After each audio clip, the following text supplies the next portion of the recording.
mes frères ont décidé de retourner travailler en ville. Puis mon père, il dit, il faudrait faire quelque chose avec la terre à Saint-Sylvestre. Fait que, à partir de là, on a décidé ensemble d'acheter des ruches. Mais étant donné que j'étais étudiant, bien, sans le sou, il m'a fait un cadeau, il m'a acheté des ruches, puis il s'en est acheté. Puis chacun 5 ruches qu'on a mis en commun. C'est un peu comme ça que ça a débuté.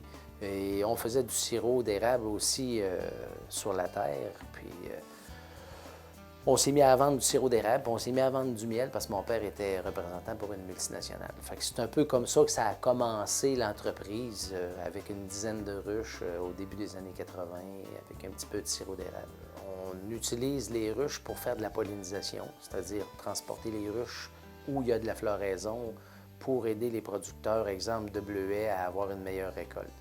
Et ce que ça fait, c'est que ça nous donne du miel de fleurs de bleuetière à ce moment-là.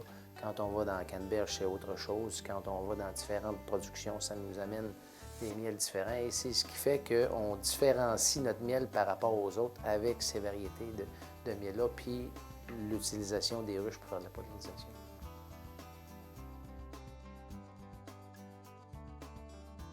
On veut quand même garder l'image régionale, l'image terroir, mais avec un grand volume. On est obligé de s'automatiser si on veut répondre à une clientèle plus grande. On est obligé d'automatiser l'extraction, d'automatiser aussi le transport de ruches, d'automatiser l'emballage de miel puis de sirop d'érable, bien entendu. Je dirais, quand on a démarré il y a une trentaine d'années, même aller jusqu'à il y a une dizaine d'années, tu avais une marge de crédit d'opération. Aujourd'hui, tu n'as plus de marge de crédit d'opération. Tu as une marge de crédit basée sur tes stocks. Si tu n'as pas de stock, tu n'as pas de marge de crédit. Puis c'est un peu ça qui est difficile. Fait que quand on a des projets, ça nous prend vraiment là, un plan d'action, un plan d'investissement, un PTI qu'on appelle un plan triennal d'investissement qu'on présente, qu'on dit, regarde, on est là, on s'en va là.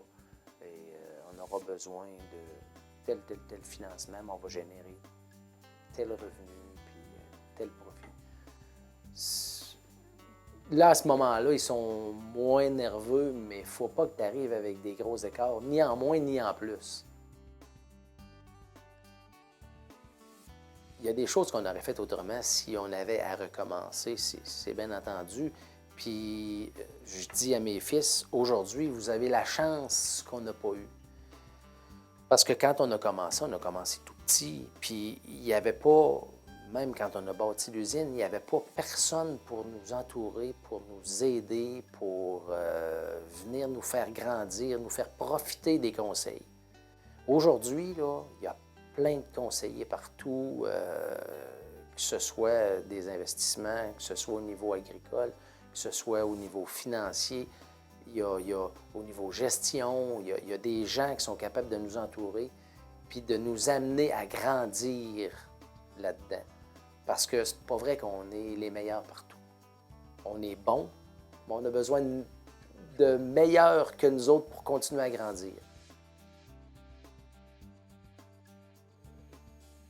Je suis fier d'avoir de la relève. Je suis fier d'avoir de la relève parce que toute l'énergie que mon père a mis, l'énergie que j'ai mis avec ma conjointe,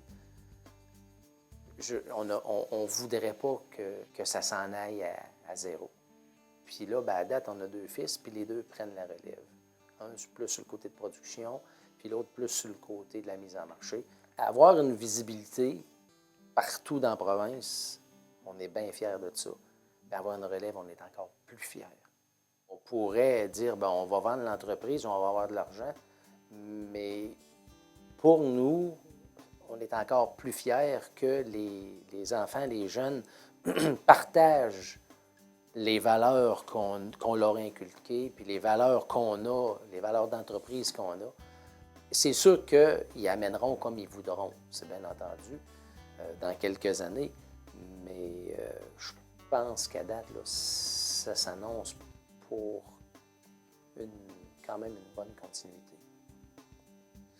Jean-François Doyon, président du groupe Rucher des JF, en croissance très accélérée depuis 8 ans.